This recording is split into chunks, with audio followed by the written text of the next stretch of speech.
قرآن ہے میرا رہنما، قرآن شفا ہے، نور ہے قرآن، جلا دل کی میرا قرآن، رضا رب کی میرا قرآن، قرآن قرآن۔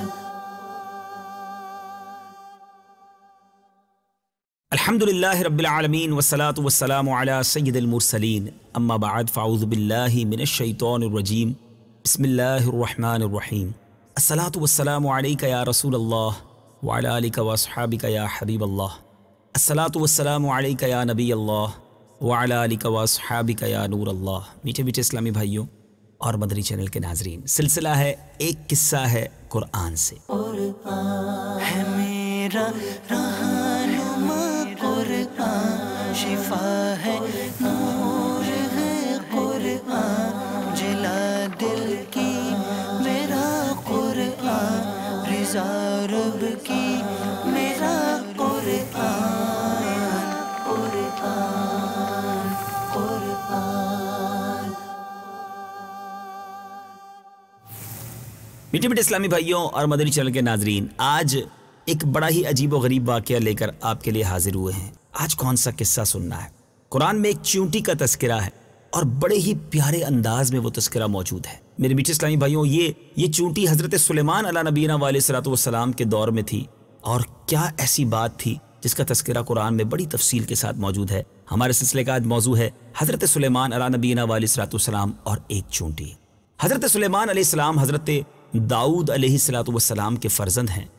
یہ اپنے مقدس باپ کے جانشین ہوئے اور اللہ تعالیٰ نے ان کو بھی نبوت اور سلطنت دونوں سعادتوں سے سرفراز فرما کر تمام روئے زمین کا بادشاہ بنا دیا، اور 40 برس تک آپ تخت سلطنت پر جلوہ گر رہے۔ جن و انسان و شیاطین اور چرندوں پرندوں درندوں سب پر آپ کی حکومت تھی، سب کی زبانوں کو آپ کو علم عطا کیا گیا، اور اسی طرح عجیب و غریب صنعتیں آپ کے زمانے میں بروئے کار آئیں۔ چنانچہ قرآن مجید میں اس بات کی تفصیل کس پیارے انداز میں موجود ہے، آئیے قرآن پاک کی آیت بھی سنتے ہیں اور اس کا ترجمہ سنتے ہیں۔ وَوَرِثَ سُلَيْمَانُ دَاوُودَ وَقَالَ يَا أَيُّهَا النَّاسُ عُلِّمْنَا مَنطِقَ الطَّيْرِ وَأُوتِينَا مِن كُلِّ شَيْءٍ إِنَّ هَذَا لَهُوَ الْفَضْلُ الْمُبِينُ۔ ترجمہ: اور سلیمان داؤد کے جانشین بنے اور فرمایا، اے لوگو، ہمیں پرندوں کی بولی سکھائی گئی ہے اور ہر چیز میں سے ہم کو عطا ہوا، بے شک یہی اللہ کا کھلا فضل ہے۔ اسی طرح قرآن مجید میں ایک اور جگہ حضرت سلیمان علیہ نبینا علیہ الصلوۃ والسلام کے بارے میں کیا فرمایا گیا، آئیے وہ بھی تلاوت سنیے اور ترجمہ سنیے۔ وَلِسُلَيْمَانَ الرِّيحَ غُدُوُّهَا شَهْرٌ وَرَوَاحُهَا شَهْرٌ وَأَسَلَّا لَهُ عَيْنَ الْقِطْرِ وَمِنَ الْجِنِّ مَن يَعْمَلُ بَيْنَ يَدَيْهِ بِإِذْنِ رَبِّهِ وَمَن يَزِغْ مِنْهُمْ عَنْ أَمْرِنَا نُذِقْهُ مِنْ عَذَابِ السَّعِيرِ۔ ترجمہ: اور ہوا کو سلیمان کے قابو میں دے دیا، اور اس کا صبح کا چلنا 1 مہینے کی راہ اور شام کا چلنا 1 مہینے کی راہ کے برابر ہوتا تھا، اور ہم نے اس کے لیے پگھلے ہوئے تانبے کا چشمہ بہا دیا، اور کچھ جن قابو میں دے دیے جو اس کے آگے اس کے رب کے حکم سے کام کرتے تھے، اور ان میں سے جو بھی ہمارے حکم سے پھرے ہم اسے بھڑکتی آگ کا عذاب چکھائیں گے۔ يَعْمَلُونَ لَهُ مَا يَشَاءُ مِن مَّحَارِيبَ وَتَمَاثِيلَ وَجِفَانٍ كَالْجَوَابِ وَقُدُورٍ رَّاسِيَاتٍ۔ ترجمہ: وہ جنات سلیمان کے لیے ہر وہ چیز بناتے تھے جو وہ چاہتا تھا، اونچے اونچے محل اور تصویریں اور بڑے بڑے حوضوں کے برابر پیالے اور ایک ہی جگہ جمی ہوئی دیگیں۔ روایت ہے کہ ایک مرتبہ حضرت سلیمان علیہ نبینا علیہ الصلوۃ والسلام جن و انس وغیرہ اپنے تمام لشکروں کو لے کر طائف یا شام میں وادی نمل سے گزرے، جہاں چونٹیاں بکثرت تھیں۔ تو چونٹیوں کی ملکہ جو مادہ اور لنگڑی تھی، اس نے تمام چونٹیوں سے کہا کہ اے چونٹیوں، تم سب اپنے گھروں میں چلی جاؤ، ورنہ حضرت سلیمان اور ان کا لشکر تمہیں بے خبری میں کچل ڈالے گا۔ چونٹی کی اس تقریر کو حضرت سلیمان علیہ نبینا علیہ السلام نے 3 میل کی دوری سے سن لیا اور مسکرا دیے اور ہنس دیے۔ چنانچہ رب تعالیٰ نے قرآن مجید میں اس واقعے کو کس پیارے انداز میں بیان کیا ہے۔ حتى إذا أتوا على باد النمل قالت نملة يا أيها النمل ادخلوا مساكنكم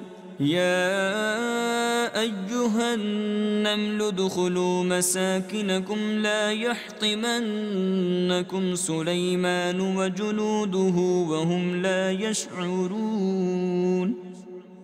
ترجمہ، یہاں تک کہ جب وہ چونٹیوں کی وادی پر آئے تو ایک چونٹی نے کہا، اے چونٹیوں اپنے گھروں میں داخل ہو جاؤ، کہیں سلیمان اور ان کے لشکر بے خبری میں تمہیں کچل نہ ڈالیں۔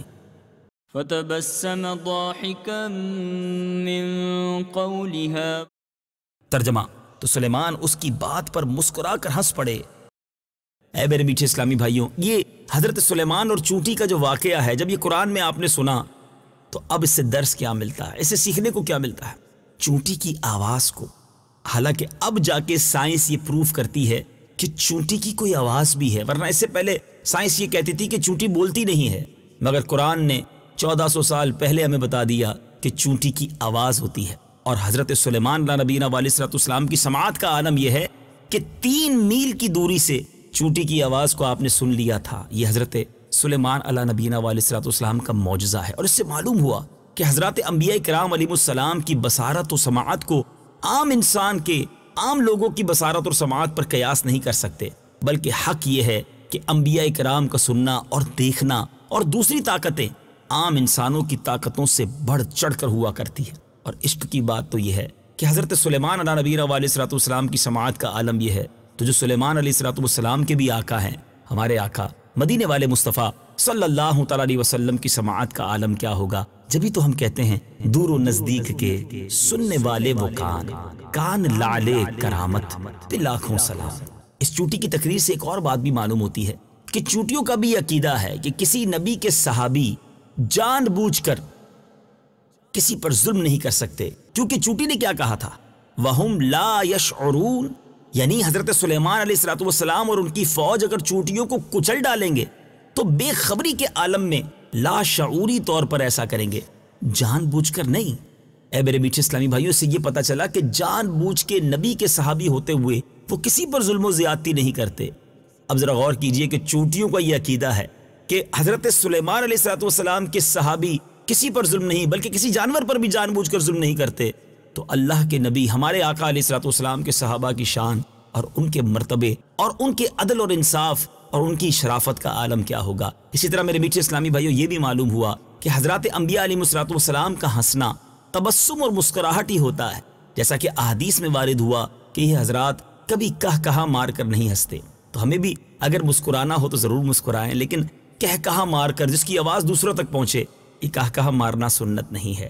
اے میرے میٹھے اسلامی بھائیوں، اسی واقعے سے متعلق ایک بڑا ہی خوبصورت واقعہ کتابوں میں ملتا ہے کہ ایک مرتبہ حضرت قتادہ محدث رحمت اللہ تعالی جو نہایت ہی بلند پایا عالم اور جامع العلوم علامہ تھے، بالخصوص علم حدیث اور تفسیر میں تو اپنا مثل نہیں رکھتے تھے، کوفہ تشریف لائے تو ان کی زیارت کے لیے ایک عظیم و شان مجمع جمع ہو گیا۔